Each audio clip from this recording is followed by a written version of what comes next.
o'zi oddiy klient, tushunmagan klient ham ekorementni ushlasa farqini biladi. Hozir bizda ekosi bormi? Ekosidan bor, video qilamiz. Videoda ko'ringlar, biz sizlarga uni ham farqini aytib o'tib ketamiz. Bugungi o'g'ri, lekin obloshkada ko'rganinglardek, katta o'g'ri hammani qo'rqitgani 70 ming yurganda dopuskga tushmaydigan moy qo'yilgan. Dopusk bo'lgani ayrim bir prisatkalar to'g'ri kelmaydigan moy qo'yilgan ekan. Assalomu alaykum, podpischilar, trekkerchilar, yaqinlar omonmisizlar? Trekkerda og'riqlari bo'yicha videolarimiz davom etadi. Bugungi o'g'ri, lekin obloshkada ko'rganinglardek, katta o'g'ri hammani qo'rqitgani.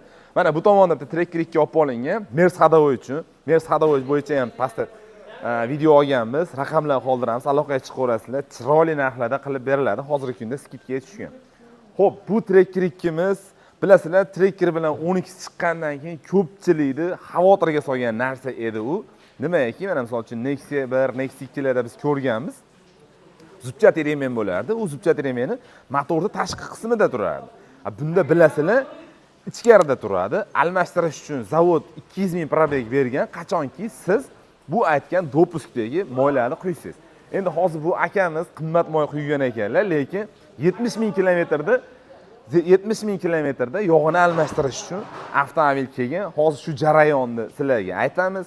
Ustani ko'ramiz, undan tashqari ichidan chiqadigan anaqani ham remenni holatini ham ko'ramiz. Ya'ni 70 ming yurganda dopuskga tushmaydigan moy quyilgan. Dopusk bo'lgani ayrim bir prisatkalar to'g'ri kelmaydigan moy quyilgan ekan. Hozir Bahodirxon aka hammasini aytib beradilar usta akam. Assalomu alaykum. Hormang Bahodirxon aka. Salomatmisiz aka? Kayfiyatlar yaxshimi? Charchamang. Omonmisiz aka? Mana telefon taqib qo'yaman sizga aka. Xo'p, bu Trekker 2da nima ishlar qilinyapti? Qanaqa holatda keldi aka? Bu shuni aytib o'tsak. Ko'pchilik uchun qiziq bu narsa. Bunda hozir zubchat remen alishtirgan olib qo'yganmiz. O'zimizda doim moy alishtirib yuradigan aka. 70 ming probeg yuribdi. Mat mashinasi. Prisatkalarga qaramasdan yoq quyib qo'yilgani uchun buni aka o'zi o'qib ko'rib nima qilgani uchun tushmay qolgan. Menimcha 3-4 marta alishtirib qo'yganda prisatkaga tushmaydigan yoqda, lekin qimmat yoq quygan, prisatkasi to'g'ri kelmagan. Shuning uchun 70 ming probegda ko'yni bo'lmasdan zubchatida ochib alishtirib bormoqchi. Qandaydir nimalar bergan yo'q, belgilar bergan yo'q zubchat remenda. Balki hozir olsangiz zubchat remeni yaxshi bo'lishi ham mumkin. Normal holatda chiqishi ham mumkin. Endi ustalarga ham ilm bo'lib qoladigan qilib aka bitta joylarini metini yechyapmiz deb ko'rsatib berishdi aka. Bizni ustalar ham tomosha qilishadi mana. Qayerdan qana yechilyapti. Mana bu yerdan kelsangiz, kamera olib kelsangiz ko'rinadi. Bu yerda o'zi hamma biladi, yon kirishkasi bor, oldi sanligi bilan turadi, uni yechiladi. Ko'p holatda bu alishib ketadi. Yupqa tunuganligi uchun hozir ham o'zimiz chiqardik, bukilib chiqdi. Yangi qo'yiladi keyin. Alishtirib yuborgan haligi ustiga ikkinchi ish bo'lmaydi. Alishtirib yuborsa, ertaga yog' oqib qoldi yo sanliga qo'yib yuborib bo'lmaydi, yangi qo'yib yuborish kerak buni. Ikkita remen bilan jihozlangan, bittasi masnasuz uchun, bittasi o'sha tepa rasbridval kalimalga ulangan nimasi bor, remeni bor. Bitta natijitr, bitta rolik bilan nima qilingan. Uni ham holatini ko'ramiz. O'ta tiniq holatda bo'lsa qolgizamiz. Qolinadi. Bo'lmasam ozgina ovozi bo'lsa alishtirib yuboramiz buni. Tushunarli. Endi yana bitta narsa, to'g'risi bilasiz ham, mana 12 bilan Trekkerlar birinchi chiqqanda videoda boshida ham aytib o'tdim. Ko'pchilikda xavotirga solgan narsa shu edi. Nexialarda ham tashqarini o'zidan shunday almashtirib berardik. Hozir bunda motor ochiladi, yopiladi deyilgan gap bo'lyapti-da. Shunga qarang, Nexia Lacetti mashinalarimizga solishtiradigan bo'lsak, bunda bitta oshiqcha ish qilinadigan tepa kirishkasi ochiladi. Rasbridval kirishkasi ochiladi. Shu xolos. Hatta misol uchun uni noto'g'ri qo'yib qo'yish, boshqa metkalariga juda hushyor bo'lish kerak. Ustalar uchun tavsiya. Rasbridval shifti yechilmasa, ustalar o'zi biladi, 90%, 100% usta hozir inamarga ko'payyapti, ko'pini metkasi yo'q. O'zi uchun metka qo'yib qo'yapti. Ehtiyot qilib, o'shanaqa metkasini joyiga chizib qo'yib olsa, ehtiyot bo'lib qilsa bo'laveradi. Xudo xolasa muammo bo'lmaydi. Mabodo shkifini, rasbridval shkifini yechiladigan bo'lsa, bunaqa syomnigi bor. Обязательно ishlatadi. Mana shuni ham ko'rsatib o'tib ketaylik. Ustalar sizlar uchun foydali bo'lyapti. Obuna bo'ling, like bosib. Syomnigi mana starterda yechilgandan keyin kalivaldan pastki valda ushlaydi metkaga. Mana eko nimasi bo'lsa, tepa rasbridvalda ushlaydi. Buni o'zidan o'rtadan o'tadigan galovkalari bor, yechib qo'ygani. Mashina joyiga metka qo'yib qatirgandan keyin metka o'zgarmay ushlab turishga nimasi bor buni.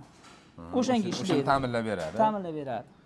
Tushunarli. Hozir sizlarga yana bitta narsa, hozir biz qo'yadigan remen zavod bilan birga bir remen qo'yamiz. Zavod bilan birga bir remen bor. Keyin hozir bizga endi yaqinda kirib keldi. Padelkasi bor ekan, juda ham arzon ekan. 5-600 ming, 700 ming farq qilyapti. Unga ham palonchi ustada monchaga qo'ydirdim, sizlarda moncha edi degan fikrda oldin nima qilishdan oldin remenni solishtirib ko'rish kerak. O'zi oddiy klient, tushunmagan klient ham eko remenni ushlasa farqini biladi. Hozir bizda ekosi bormi? Ekosidan bor, video qilamiz uni. Videoda ko'ringlar, biz sizlarga uni ham farqini aytib o'tib ketamiz va albatta bunday ishlar bo'lsa, murojaat qilaverasizlar. Obuna bo'lib qo'ysanglar, xudo xolasa mashina chiqqandan keyin bir 5-10 ming yurgandan keyin ham kanalimizda ma'lumotini beramiz. Xudo xolasa ekan, misol remen almashsa, uncha jarayonni ko'rasizlar sizlar. Xo'p, mana hozir yechilish jarayoni, tepada qopqoq ochilgan xolos. Hozir endi tepa kirishkasi ochilgan. Keling, kamerani olib keling, ko'rsating, nimalar bo'lyapti, nimalar olinyapti. Mana o'zimiz uchun metga qo'yib oldik. Hozir endi remenni yechib yubordik-ku, mana. Ko'rindi? Bunisi endi bir zub o'tib qoldi.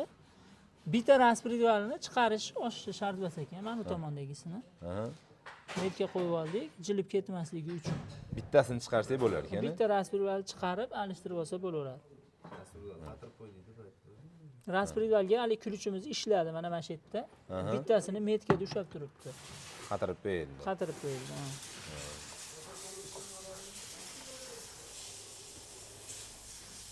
Mana bitta raspridvalni ehtiyot qilib chiqarib olinadi.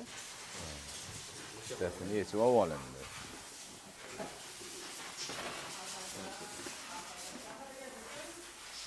Shunda remen chiqaveradi endi bizda. Mabodo mana shu shiftni yechishga to'g'ri kelib qolsa, обязательно ключ ishlaydi. Eko tomonga ham qo'yilish kerak. Endi biz qo'yadigan remenni ko'rsatib, farqlarini tushuntirib o'tsak aka. Anaqa asosiy farqi narxida edi, men o'zim bilib chiqdim. Mana ikki xil remen turibdi. Mana unisi zavodskiy birga biri. Zavod qo'ygani. Mana unisi o'sha padelka deyotganimiz. Padelkasidan maksimalni saqlaninglar. Mana bunday qilib. Bu 10 ming ham yurmasligi ham mumkin-da, endi u bilib bo'lmaydi buni. Massasi so'yishlik bo'lmasa yurmaydi. Mana farqlari mana shtrix kod deydimi? QR kodi bor ekan. QR kodi yo'q bunda. Mana arzonida. Keyin gem emblemalariga qarasangiz, nisbatan kichikroq bo'ladi. Zavodskoylik. Keyin u kraskasi ham bilinib turibdi. Bunday shilsiz shilinib ham ketsa kerak. Yangilik uchun nima qilmaylik. Buniki o'chib ketishi juda qiyin. Keyin mana shu hozir ochib yopganda mana narsalar almashadimi shunda? Ha. Mana unisi o'sha aytganimizdek, nasosni nimasi, remeni. Keyin ikkita mana bitta rolik, bitta natijatili bor. Bu ham o'sha James Zavodskoy. Bu arzoni ham bor ekan, mana shu komplektdan bitta bo'ladi bu. Arzoni o'sha upakovka ham qilib berar ekan. Upakovka mana Jim upakovkada kelyapti. Bu endi zavod bo'lgani uchun nimada keladi? Upakovkasi keladi. Mana roligi o'sha ikkosi ham pachimlik bilan jihozlangan. Mana o'sha asosiy oldi sanligi. Bitta ko'rsangiz mana yupqaligi uchun mana bunday qilsangiz bukilyapti bu. Shuning uchun chiqarilayotgan germetik ushlab olib, elips qiyshaysh bo'lib qoladi. Qiyshaysh bo'ladi. Shuning uchun bu обязательно ketsa yangi bu endi bunday qarasangiz klientlar uchun ziyon, ustalar uchun qo'ymasa bo'lmaydigan narsa. Nimagaki ertaga yog' oqib qolib keladigan bo'lsa, ko'p mijozlar uchun usta aybdor bo'lib qoladi. O'shaning uchun yangilab yuborgan ma'qul. Ma'qul. Tushunarli. Haqilla, remenni mana remenni olindi. Endi bunga sal mutaxassis sifatida baho bersangiz, holati qanaqa, nima bo'lgan, o'zgarish bo'ptimi? Holati o'sha chandish endi kameraga ko'rinadimi, yo'qmi? Mana chandish boshlanib qolgan, ko'ryapsiz? Silver yorilyapti. Mana. Keyin ichki tishlarini qarasangiz, ko'piniki mana shu yemirilish bor. Tishlarida o'sha yemirilish, mana uqalanib chiqish bor. Mana o'zi chiqyapti, ko'ryapsiz? Mana shuna bo'lib to'kilib ketib qolyapti remen. Bu hozir 70 ming yurgan holati. Mana shu 70 ming yurgan. Zavod hozir to'g'ri yo'q qo'ysang 200 ming. 70 ming probegda aka. Mana unisini qo'lingiz toza o'shanda. Mana rost ekan. Rost ekanmi?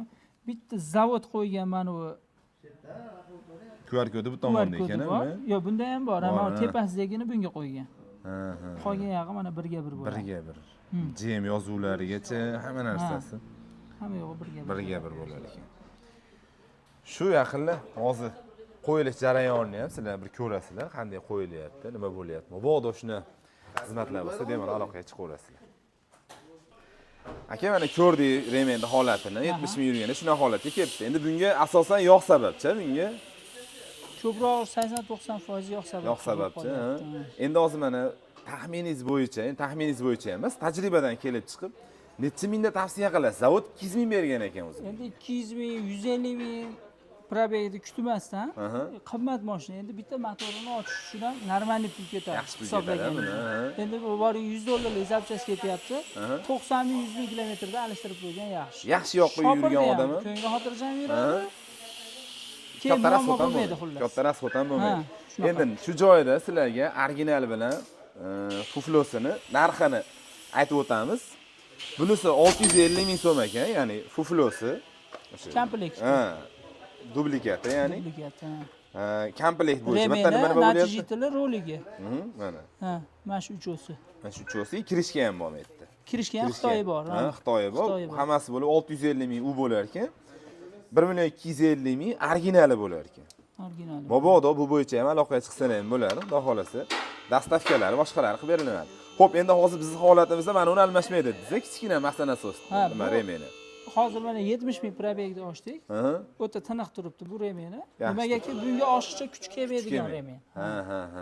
Shuning uchun buni bitta keyingi remenga qo'ygizyapti. Keyingisida ekosi alishadi. Ekosi almashtirsa bo'laveradi. Mabodo ustalar uchun tavsiya bo'lib qoldi. Bir qator ochilganda qarab qo'yiladi. Mabodo yemirilish yo yorilish bo'lsa, buni alishtirib qo'yiladi.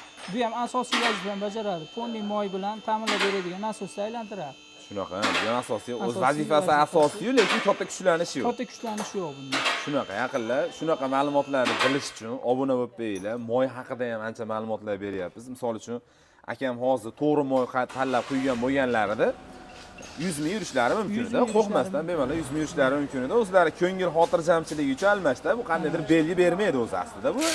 Yo'q, belgi bermaydi. Ovoz bermaydi, boshqa qilmaydi. Mashina o'chadi. Uziladi, mashina o'chadi. Bu juda ham xavfli narsa desa ham bo'ladi, lekin kilometrini, yo'qda dopuskarini bilib qo'yib yurgan odamlar uchun o'ylaymanki foydali.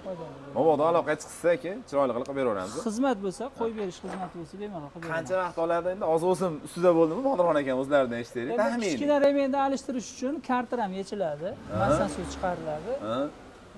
4-5 soat olib qolishi mumkin vaqtimiz. Hammasi общий almasa 4-5 soat vaqt ketadi. Ya'ni ertaman tashlab ketsalang, obedgacha bitadi. Bitadi, xudo xolasa. O'ylaymanki video foydali bo'ldi. Yaqinlar like bilan qo'llab-quvvatlab, va albatta obuna bo'lishni esdan chiqarmanglar. Bodirxon akam bilan birga hadovoy sistemasi bo'ladimi, bunaqa motor sistemasi bo'ladimi, hamma ma'lumotlarni berib boramiz. Kattakon rahmat. Bodirxon aka. Salomat bo'ling. Keyingi videolarda ko'rishguncha.